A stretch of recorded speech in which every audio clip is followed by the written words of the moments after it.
¿Qué tal? Buenos días, saludos, bienvenidos una semana más al Desmarque Live. Aquí estamos en la redacción del Desmarque para analizar lo sucedido en esta cuarta jornada de Liga o lo que hasta el momento ha sucedido, porque la jornada número 4 se completa esta noche con el partido en Montilivi entre el Girona y el Real Club Celta de Vigo. El Celta, por cierto, que lleva 7 puntos en las 3 primeras jornadas y busca un poco seguir los pasos del Fútbol Club Barcelona, que hasta la fecha, Celia, ¿qué tal? Muy buenas.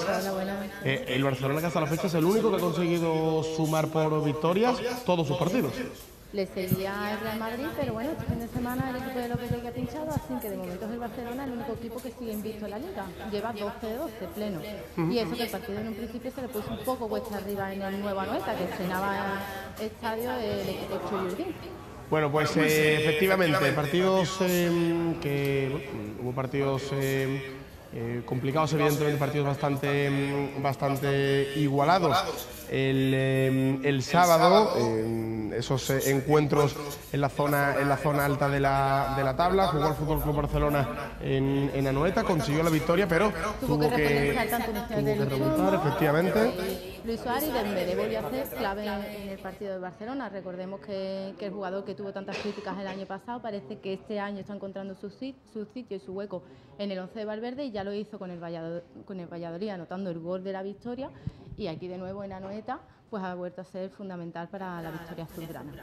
Bueno, pues hablaremos de los partidos, la lucha por el título de Liga. De momento el Fútbol Club Barcelona, como decimos, es el que coge algo de ventaja. Enseguida repasamos todo eso, pero empezamos por el final, en este caso por los partidos de ayer. La sorpresa de ayer. Y esa victoria del Getafe. Por ejemplo, el Ramón Sánchez Pizjuán también ganaron el Villarreal, marcó Carlos Vaca, y el Real Club Deportivo Español, que ganó por la mínima con un golazo y protagonismo para Sergio García. También, y el Alavés también. Y el Alavés, efectivamente. Que son los tres equipos que ahora mismo están en la zona noble, están en Europa, tanto Alavés como Español y como Getafe. Su victoria le ha servido para asentarse en la zona noble.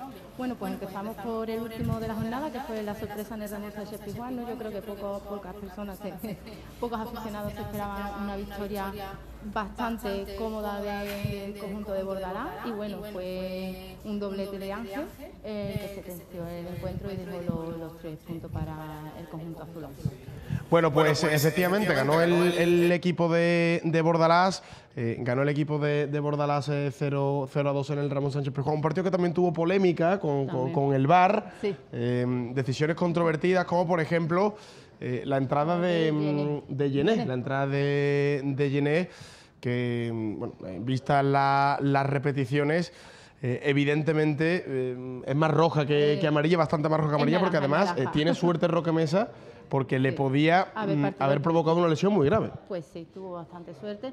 No comprendo muy bien cómo el colegiado o el VAR no actuó una vez repetida la acción, cuando ellos lo ven en vídeo, pero bueno, esa fue la decisión del colegiado y bueno, marcó un poco el encuentro. Pero aparte de esa jugada, yo creo que el Getafe Bordalás le dio una lección a Machín sobre la pizarra, que estuvo muy bien, supo aprovechar sus cualidades y bueno, se llevó una victoria y unos 3 puntos que saben pues muy bien para el conjunto madrileño. Efectivamente, consiguió el triunfo el Getafe. Luego en la segunda parte también hubo polémica, un gol anulado a Wissam Ben Yedder, el delantero del Sevilla, por un fuera de juego milimétrico que en este caso el VAR detecta. Hay muchas tomas, es cierto que la repetición ofrece una toma que tampoco es la más muy indicada para esclarecer un poco la jugada, pero el VAR determina que está en posición más adelantada, y tras varios minutos de consulta con el juego parado, finalmente el árbitro decide mantener la decisión inicial, que era si la lo decide es porque lo habrán estudiado y porque lo habrán visto en varias repeticiones para terminar decidiendo que estaban fuera de juego. Es verdad que si estaba por milímetros, porque estaba muy ajustado.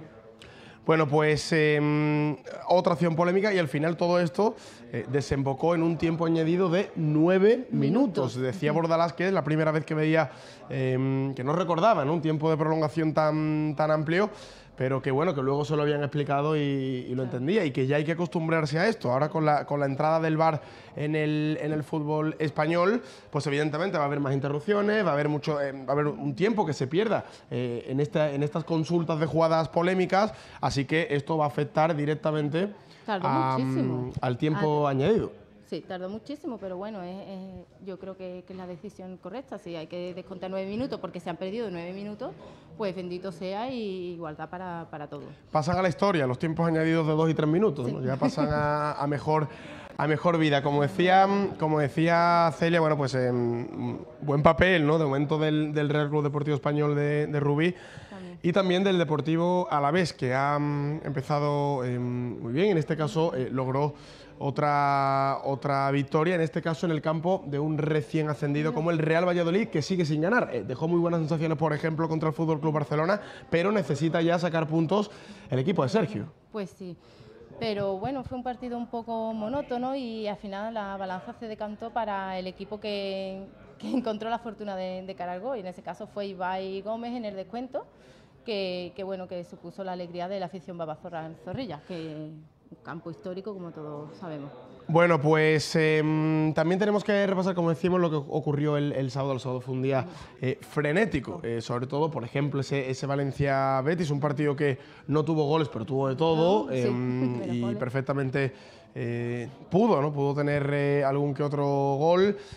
Incluso en el Betis la sensación era más de haber perdido 2 puntos que de haber ganado 1, ¿no?, porque en muchos momentos fue mejor que el Valencia. No termina de arrancar el Valencia de Marcelino, también en noticia, un equipo que se ha reforzado francamente bien para esta temporada, probablemente con una de las plantillas más completas y de mayor calidad de los últimos años.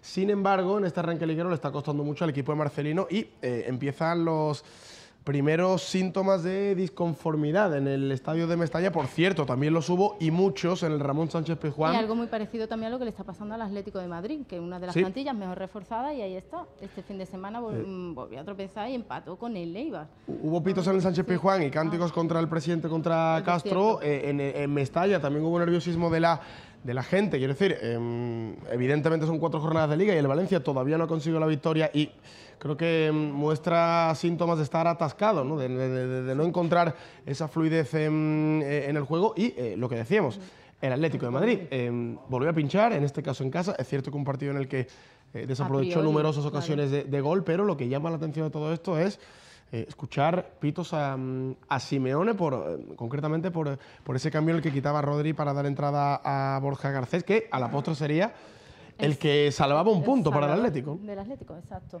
Bueno, pues el conjunto de Cholo Simeone, que parece que no termina de arrancar esta temporada. A priori era un partido que debía solventar con bastante facilidad, sobre todo el gran esfuerzo económico y los grandes fichajes que ha llegado este verano. Y bueno, se atascó un poco y, como dices, tuvo que salvar el partido pues Borja Garcés. Yo creo que un gran acierto de Simeone en su momento, a pesar de que fue pitado, pero a la postre se demostró que fue la pieza fundamental para el empate. Y los primeros puntos que se deja el Real Madrid de Julio Lopetegui, en el que yo creo que ha sido el partidazo de esta jornada, porque fue un auténtico espectáculo, un partido de intensidad, un partido, 2 equipos que buscaron el triunfo, y también con el protagonismo para el guardameta del Athletic, para Unai Simón. También espectacular, el joven portero del Athletic. Y bueno, el Madrid comenzó un poco trabado la primera mitad, le costó, no estaba bien, a Lopetegui no le gustó, decidió cambiar a Ceballos, que fue el titular, y fue una de las grandes sorpresas de su once. Y bueno, tras el paso por vestuario, hay que recordar que marcó Muniain, que empezó ganando, y que tras el paso por vestuario pues decidió cambiar las piezas. Entró Casemiro y parece que ahí en Madrid empezó a mejorar, empezó a encontrar un poquito más la meta rival. Y bueno, y sobre todo la entrada de Isco, sobre todo, ¿no?, que fue el autor al final del gol del empate. Bueno, un resultado que es cierto que propicia que el Real Madrid se deje los 2 primeros puntos, pero teniendo en cuenta que es una plaza como San Mamés, pues bueno, creo que tampoco es tan mala noticia, no más allá de que el Barça ya toma ventaja respecto a todos sus rivales. Es el único que ha ganado. Aunque lo pasó mal. Muy mal, sí, lo pasó muy mal. Sabemos que Anoeta no es un campo que se le dé muy bien al Barça históricamente. Comenzó perdiendo con el tanto de Lustondo, pero bueno, el equipo de Valverde supo reponerse, supo sacar adelante un partido que se le había vuelto en contra en la primera mitad, y Luis Suárez y Dembélé, como comentaba antes, pues fue la pieza clave para la remontada. Y Ter Stegen, que también salvó y sostuvo, ¿no?, a su equipo durante muchos momentos. Ese es el repaso más destacado a la cuarta jornada. También esa victoria del Rayo el pasado viernes, con un auténtico golazo de Imbula, un futbolista fichaje en los últimos días de mercado que ya pues le da, seguramente le vaya a aportar mucho al Creo que está Rayo. dejando muy buenas sensaciones el Rayo este inicio de temporada, ¿no? Que quizás esperábamos otra cosa, pero que está muy bien. Y eso que empezó muy mal en la primera jornada, hay que recordarlo. Luego llegaron más refuerzos y ahora parece que la cara ha mejorado considerablemente el equipo de Mitchell. Así que veremos qué sucede en próximas fechas. Vale. Celia, gracias. Gracias, Chema. Pues vamos a debatir precisamente sobre el estreno, sobre esta cuarta jornada de Liga y en qué punto, ¿no?, se encuentra el Fútbol Club Barcelona, en qué punto también se encuentra el Real Madrid, el Atlético de Madrid. En fin, de todo ello vamos a debatir ahora en este ratito, ¿no?, de debate con Ignacio Cáceres, que ya aparece por aquí.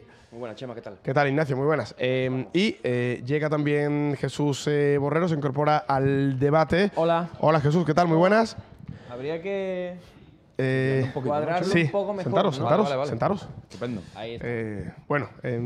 Lo primero, el repaso de un poco el balance, ¿no?, de la lucha por el título de Liga. Y es que en esta jornada es la jornada en la que el Barça empieza a tomar ventaja respecto a sus perseguidores. Ha pinchado al Real Madrid, un empatito a 1, tampoco es una catástrofe, porque fue un buen partido en San Mamés, efectivamente. Pero sobre todo lo que más le llama la atención es otro pinchazo del Atlético de Madrid e incluso el nerviosismo en el Wanda Metropolitano, ¿no?, con los pitos a Simeone incluido. Yo no lo entiendo, ¿no? Yo creo que el Atlético de Madrid ha habido ya algún que otro año que con el Cholo ha empezado titubeando, ¿no? Es cierto que no cuajó un partido tremendamente bueno ante el Eibar. Yo creo que el Eibar también es un equipo, no sé, pero asimilarlo un poquito al Getafe, ¿no?, un equipo correoso que sabe plantarse bien y sabe a lo que juega, tiene un esquema de juego bastante establecido desde hace muchos años ya, con Mendilibar, y bueno, le puso las cosas difíciles, y eso es el fútbol, ¿no? También yo creo que el Cholo tiene que empezar a adecuar todas las piezas nuevas que le han llegado, pero yo creo que con 4 jornadas todavía de Liga, Chema, es muy pronto para hacer balance. Obviamente, matemáticamente, el Barcelona está consiguiendo unas distancias ya que siempre entre los equipos grandes son más difíciles de salvar porque pinchan menos. Pero creo que hay que tener tranquilidad, ¿no?, que todo está abierto. Y a mí, por ejemplo, me gustó el Real Madrid contra el Atleti de Bilbao, me pareció que hizo un buen partido. Creo que el Atleti ha mejorado la versión notablemente con respecto a la temporada pasada. Me sorprendió el Atleti de Bilbao, la verdad, me gustó bastante el equipo de Berizzo, pero creo que a día de hoy todavía está todo muy abierto, ¿no?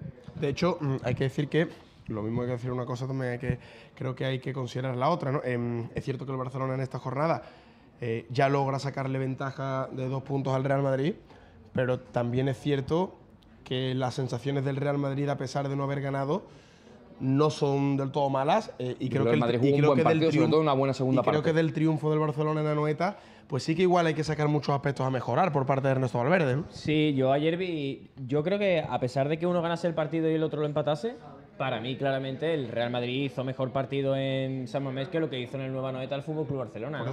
Al final estamos hablando de 2 equipos que siempre van a estar mirados con lupa, y yo veo a un Barcelona que no termina de arrancar, veo a un Barcelona que está muy desacertado en las marcas, con mucho espacio entre líneas. Al final solucionó la papeleta lo que la solucionó, la pegada, la llegada, que la Real Sociedad también, cuando se vio quizás por delante del marcador tanto tiempo, yo creo que le dio un poquito de vértigo. Y en el caso del Real Madrid, yo lo que no tengo dudas es que bajo mi punto de vista se mereció ganar en San Mamés, al final, sobre todo después de la segunda parte que hizo el cuadro de Lopetegui. Sí creo que empezó, pero bueno, como empieza muchas veces en San Mamés, ¿no?, quizás el poder escénico del estadio le llamase la atención, y bueno, eso fue lo que le pasó factura. Y ya después, un poquito hablando de lo del Atlético de Madrid, del Wanda Metropolitano y todo lo que sucedió frente al Eibar, yo es que creo que es algo normal, ¿no? Ya viene siendo habitual en las últimas temporadas en el Atlético de Madrid que no comience del todo bien. En el caso, sobre todo, también, por ejemplo, se vio muy reflejado de Griezmann el año pasado. Ya no solo pasa con el equipo, sino también con futbolistas importantes de la entidad. Griezmann el año pasado ya tenía algún problema para acabar de coger el ritmo. Al final, fíjate cómo acabó cogiendo el ritmo, que fue el mejor jugador de la final de la Liga Europa, que metió al Atlético de Madrid en la pelea por todo al final de la Liga, que Resultó además que ha llegado al Mundial súper fresco y al final las cosas y las soluciones obviamente las va poniendo Diego Pablo Simeone conforme va pasando el tiempo. Lo que hay que dejar claro y lo que hay que tener, por supuesto, en cuenta es que este Atlético de Madrid está, creo yo, con la mente puesta sin duda en llegar a esa final de la Liga de Campeones que es el Wanda Metropolitano este año, y a la hora de intentar llegar a esa final de la Liga de Campeones, pues claro, ahí es donde va a tener que apretar el conjunto de Diego Pablo Simeone, que creo que físicamente y futbolísticamente está más orientado por lo que han preparado sus técnicos a llegar bien a esa etapa que a comenzar bien. Y con una plantilla de calidad, porque el Atlético de Madrid ha fichado calidad y ha mantenido, ¿no?, la calidad que ya tenía el año pasado, pero un poco de mírame y no me toques, ¿no? Quiero decir, el Atlético de Madrid, en el momento en el que vienen los contratiempos en forma de lesiones o sanciones, se planta con 13, 14 jugadores disponibles del primer equipo solo. Sí, yo lo que sinceramente creo que, por achacarle un poquito al Cholo, ¿no?, que yo soy un gran admirador del Cholo, pero por achacarle un poco es que me gustaría ver una versión del equipo cuando su plan A no funciona, ¿no? El intentar aprovechar, el Atlético de Madrid tiene futbolistas de tremenda calidad, ¿no? Podría intentar, cuando los partidos se atascan, articular otra fórmula, otra alternativa, ¿no? Que creo que eso sí le sigue faltando al Atlético de Madrid del Cholo Simeone, y creo que fue una de las deficiencias que se pudo ver contra el Eibar, que ya decimos que, bueno, cuarta jornada de Liga y hay mucho que cortar, ¿no?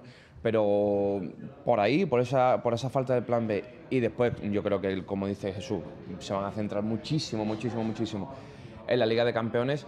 Yo creo que al Atlético de Madrid hay que darle un poquito de cautela. Es cierto que cuando se le seleccionan al Cholo Simeone futbolistas clave de la plantilla, todos sabemos que al Cholo le gusta tener un bloque y a partir de ahí meter 3-4 piezas y poco más, ¿no? Cuando le faltan algunas piezas del bloque, yo creo que sí es cierto que lo que tú bien dices, Chema, es que se pone un poquito nervioso, pero bueno, vamos a ver cómo evoluciona el Cholo, vamos a ver cómo evoluciona este Atleti, ¿no? La realidad es que de momento no termina de arrancar. De hecho, el último partido que ganaron en Liga fue contra el Rayo Vallecano en el Wanda y perfectamente el Rayo pudo empatar de no ser por Oblak. Perdió en Balaídos, además de manera clara, y ahora no logra superar al Eibar, con lo cual entiendo también que la gente esté un poco impaciente, ¿no? Porque no termina de arrancar su equipo y la diferencia ya con el primer puesto, por ejemplo, es de 7 puntos. En 4 jornadas es mucho. El sábado por la tarde me decían desde el vestuario del Wanda Metropolitano, alguna que otra garganta profunda, ¿no?, que de verdad que Diego Pablo Simeone estaba preocupado por lo que había sucedido en el terreno de juego en el Wanda Metropolitano.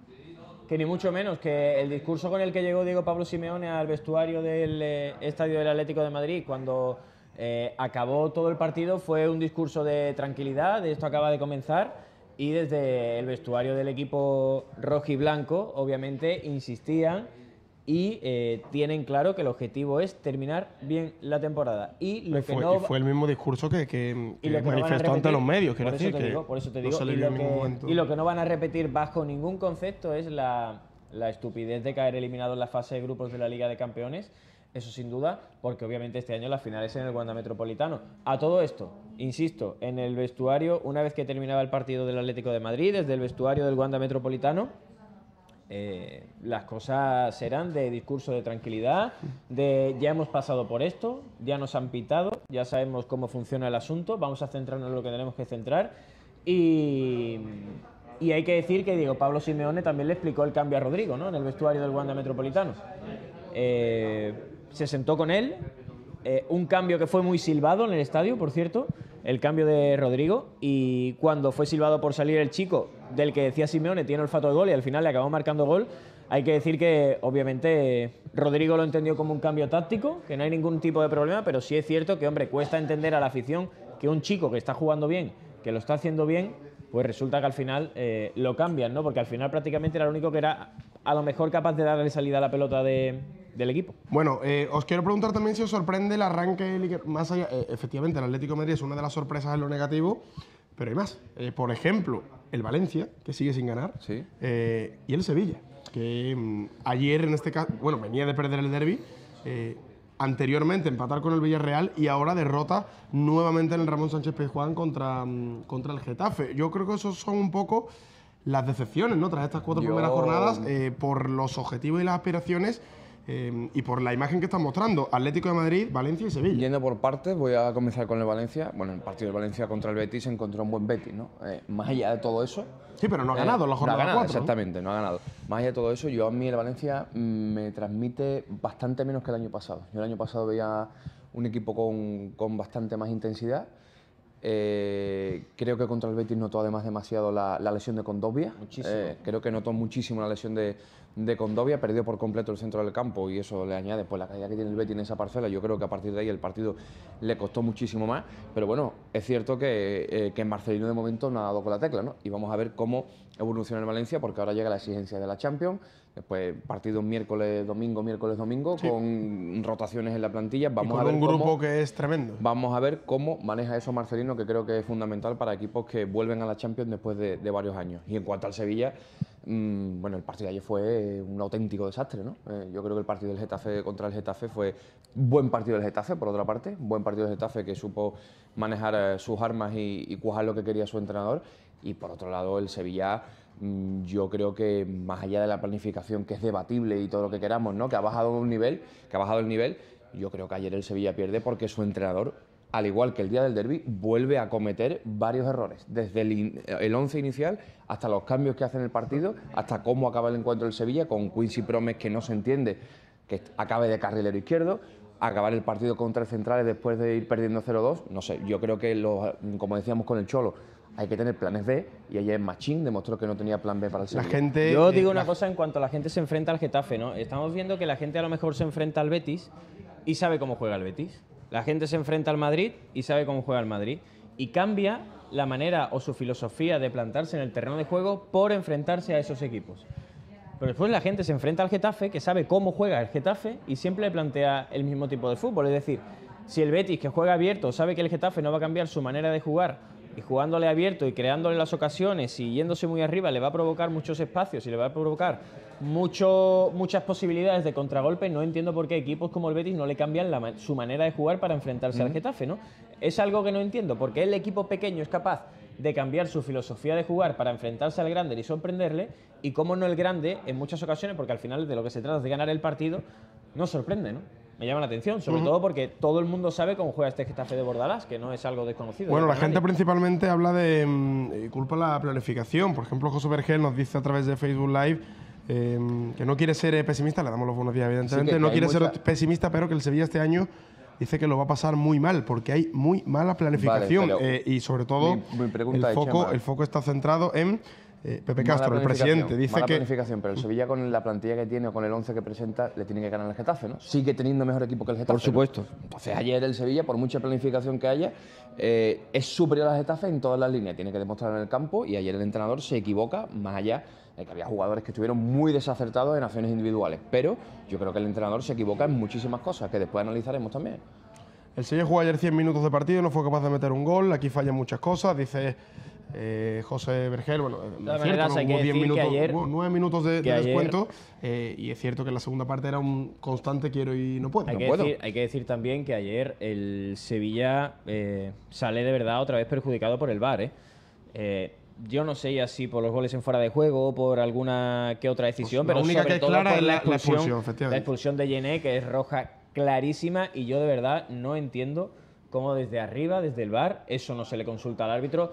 No hay que decirle, oye, expulsa a este tipo, pero por lo menos ve a ver la jugada, ¿no? Que para algo está, es mejor lavarse las manos, Jesús, más fácil, ¿no? Yo insisto, yo creo que el problema no es el VAR, yo creo que el problema sigue siendo de los árbitros y de la aplicación del VAR, y cuando se aplica y cuando no se aplica el VAR. No tiene oportunidad de ver la jugada repetida. No entiendo que esto o no se revise o no se considere expulsión, mucho menos, ¿no? O sea, quiero decir, es que este tipo de jugadas creo que retratan a esta nueva implantación en el fútbol español, porque se le da un mal uso, es que efectivamente se le da un mal uso. Cuando esto no supone una expulsión, se le da mal uso, porque Roca Mesa tiene suerte. De que el pie no está todavía apoyado, de que resbala un poco la pierna cuando siente el impacto, y no, por lo tanto no hay no le pilla apoyada, no se dobla, efectivamente. No le pilla apoyada la pierna. Pero si le pilla con la pierna apoyada, estamos hablando de que se pierde toda la temporada directamente. ¿No? De todas formas, estoy de acuerdo con vosotros en lo que comentáis del VAR y de todos los matices que habrá que mejorar, pero yo al Sevilla ayer no lo vi hacer prácticamente nada, ¿no? O sea, tuvo un poquito de Se levantó un poquito con la salida de Ben Yedder, que creo que ya está dejando a las claras que este futbolista tiene que ser más utilizado, o bien más utilizado por el entrenador, o bien ser titular directamente y articular de alguna manera para que jueguen Andrés Silva y él. Y después vi una pareja en el centro del campo que a mí no me termina de convencer, como es Vaneque Roque Mesa, que creo que ni crea lo necesario ni resta lo que tiene que restar. No he entendido a Aleix Vidal en el lateral izquierdo cuando ya le has dado confianza a Arana en un partido que es más complicado contra el Betis, que tiene más peso específico, y ahora coges y lo quitas y metes a Aleix Vidal, que no estuvo nada bien. No entendí lo de Promes, no entendí la titularidad de Nolito. O sea, si Nolito es titular por delante de Muriel, que no está convocado, y de Promes, el Sevilla tiene un problema. Yo creo que Sevilla tiene un problema si Nolito es titular por delante de Promes y de Muriel.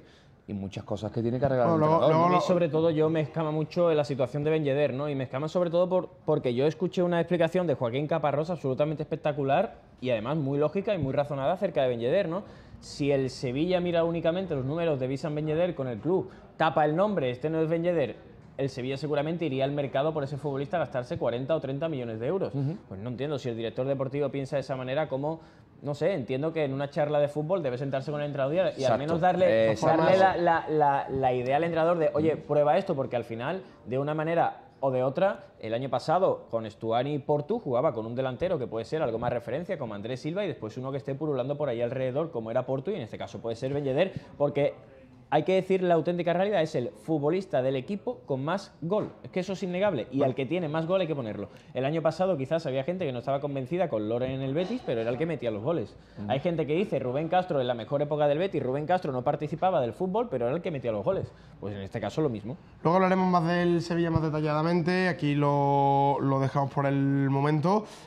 Simplemente para terminar este debate, un poquito de fútbol internacional. Hombre, ya era hora. Ya era hora, ¿eh? Yo estreno de Cristiano Ronaldo. El todopoderoso, ante el todopoderoso Sassuolo, Cristiano Ronaldo metió un gol de rebote. Muy buena asistencia del jugador del Sassuolo. Sí, no, además se la echa al contrario, ¿no? A mí me parece espectacular. He un fin de semana de tranquilidad, entonces he estado olvidándome un poquito del fútbol, ¿no? Obviamente estaba pendiente. ¿No vio usted la Juve? No he tenido la oportunidad de ver a un musical de Broadway, todavía no he tenido la oportunidad de verlo, pero iba a decir una cosa, como el señor Jesús Borrero le quita el mérito a los 2 goles de Cristiano al Sassuolo, me gustaría que le quitara mérito a todos los goles que metió el otro día el señor Lionel Messi contra el todopoderoso Huesca, ¿no? Que no lo escuché decir la misma frase, ¿no? No, si a mí me parece... A mí el Huesca me parece mejor que el Sassuolo, esa es la primera cosa que tengo que decir. Segunda cosa que tengo que decir es que son más bonitos los goles de Messi que de Cristiano Ronaldo. Muy bien. Yo animo a toda la gente a que vea el resumen del partido de la Juventus de Turín ante el Sassuolo y que vea la auténtica obra de arte que realiza Cristiano Ronaldo en el primer gol de la Juventus de Turín, ¿no? Es, no sé, puede estar al lado de El Barbero de Sevilla o probablemente puede estar en torno al Louvre. Yo creo que deberían colocarla en el Louvre. Usted lo sabe, que los marca, para que la gente se haga una idea, es una pelota parada que lanza la Juventus de Turín. Pero hizo un gran movimiento.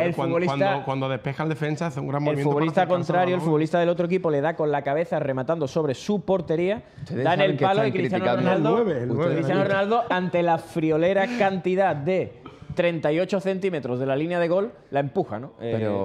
El segundo es una buena definición con pierna izquierda. El segundo es una gran definición con pierna izquierda, absolutamente solo en una contra. Las hacía antes Higuaín, ahora las hace. Pero usted cómo puede estar defendiendo hace 5 segundos que los hombres de gol tienen que jugar y ahora está criticando a los hombres de gol. Yo no he dicho que Cristiano no tenga que jugar. No, pero usted está criticando a los hombres de gol. Sí, porque ha metido un gol. Eso son los Yo lo que estoy diciendo es que se está otra vez. Cristiano ha metido un doblete. ¿Le gusta? Vamos a echarle al suelo. Me imagino que querría tener un hombre de gol. Hombre, claro, pues eso ya está. Vamos a echarle al suelo, ¿no? Si yo no digo que no tenga que jugar, yo digo que no, doblete de Cristiano Ronaldo. Sí, el doblete. Usted está midiendo que el gol es muy feo, ¿no? Ah, bueno, vale. Feísimo. Bueno, cuando sale el gol bonito, pero escucharlo. En la vida hay cosas bonitas y cosas feas. Esto es una cosa fea. Que Cristiano es un tío que nunca se conforma. Ha metido goles mucho más bonitos Cristiano. De hecho, el segundo es mucho más bonito. Y que siempre quiere más. Es que no lo he visto todavía. Imagino que Cristiano habría querido estrenarse en la Serie A con un gol de más bella factura, pero bueno, que en cualquier caso vale lo mismo, efectivamente. Vamos a esperarnos. Bueno, vamos a esperarnos. Jesús. Jornada 4. Ignacio, gracias por estar aquí. A ti, Chema. Siempre. Chao. Bueno, tenemos también noticias en el fin de semana, noticias que nos ha dejado el fin de semana en materia polideportiva y ya viene por aquí Fran Ortiz para contarlas. Voy a tomar asiento de nuevo.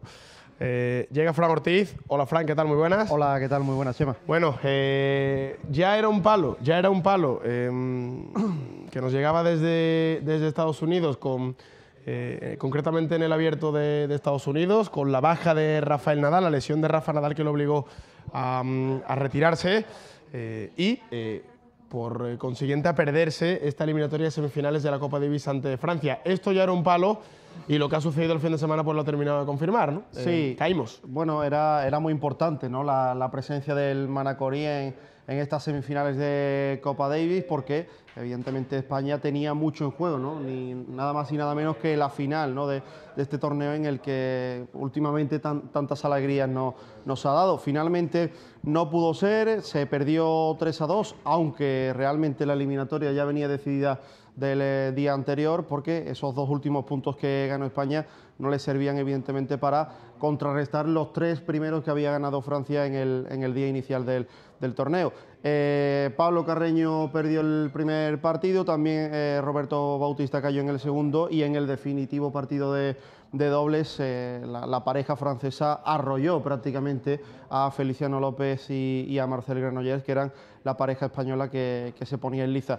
Un primer set inicial de forma espectacular. Los franceses ganaron 6-0 en 18 minutos. Sí. Una auténtica barbaridad, y a partir de ahí mermaron moralmente a los españoles que no pudieron salir de ese triunfo inicial. Bueno, pues ganó Francia, en este caso, Francia claro. La final de la Copa Davis, y España que se queda ya a las puertas. Bueno, fue crucial, creo, esa baja de Rafa Nadal, porque yo no creo que Francia tenga mejor equipo que España, sí. Pero claro, cuando te falta tu número 1, pues evidentemente ya queda muy lastrado, ¿no? Además tenemos que hablar de la Vuelta Ciclista a España, que en este caso pues nos ha dejado una gran revelación en el ciclismo español, como la de Enric Mas, sí, que se sube al podio. Sí, es la esperanza, sin duda. El futuro, el relevo generacional se puede catalogar de muchos modos, Chema, porque desde luego el ciclista catalán tiene todo para triunfar en un futuro, ¿no? Ya le veíamos, por ejemplo, esas felicitaciones de Alberto Contador, diciendo que estaba muy orgulloso de él, que había incluso entrenado en alguna que otra ocasión con el ciclista catalán, y que evidentemente yo creo que junto a Mikel Landa pueden ser de las grandes esperanzas del ciclismo español. Una lástima por Valverde, esa fue la de Enric Mas, fue finalmente fuera. En este caso la nota positiva, y Valverde que había coqueteado casi toda la vuelta con ese maillot rojo, incluso parecía que tenía amarrado el podium. Prácticamente la última gran etapa de alta montaña que tuvo la Vuelta, pues acabó cediendo unos segundos que a la postre fueron definitivos, ¿no? Simon Yates fue definitivamente el ganador, dominador incontestable de esta Vuelta, que además consigue para su país, Chema, un hito histórico, que es que por primera vez ciclistas del mismo país se coronan en las 3 grandes. En el Giro ganó Chris Froome, en el Tour se proclamó campeón Geraint Thomas, y ahora otro británico, en este caso Simon Yates, se hace con la Vuelta Ciclista a España. Bueno, pues buenas noticias para Enric Mas, que es la nota más destacada del cliclismo. Lo decíamos español. Desde las primeras veces que entramos aquí, con menos de 24 años. Muy atentos a este ciclista, porque ya lo decía todo. Yo esperaba que estuviera en el top 10 de ciclistas de esta Vuelta, pero no ni mucho menos entre los que entrara en el podio. Ojalá tengamos a ciclista para el rato. Mención especial también a Miguel Ángel López, el colombiano que finalmente fue tercero, después de haber estado también toda la carrera en esa parte de 4 o 5 mejores ciclistas. Frank, nos vamos un último punto sobre Fórmula 1, sí. El Gran Premio de Singapur, Hamilton. Sí, faltan 6 carreras para que finalice el Mundial de Fórmula 1, y ayer de nuevo el que viene siendo dominador durante estas últimas fechas, Lewis Hamilton, se proclamó campeón de ese Gran Premio de Singapur. Segundo acabó Verstappen, y tercero Vettel, que en este caso le separan 40 puntos ya del corredor británico, y faltan, como decimos, 6 carreras por delante. Alonso fue séptimo y Carlos Sainz acabó en 8ª posición. Bueno, pues ahí queda el resultado de ese Gran Premio de Singapur, con la victoria de Hamilton, séptimo y 8º puesto para Alonso y Carlos Sainz respectivamente. Aquí lo dejamos por el momento. Sí, a partir de las 12 del mediodía, más actualidad deportiva, repaso también a segunda división, la previa a los partidos de hoy. Juegan el Celta y el Cádiz, por ejemplo. El Celta de primera, el Cádiz su partido correspondiente a la Liga 1-2-3 y más actualidad deportiva. Así que no se vayan muy lejos, que en unos minutitos estamos aquí de vuelta. Hasta ahora.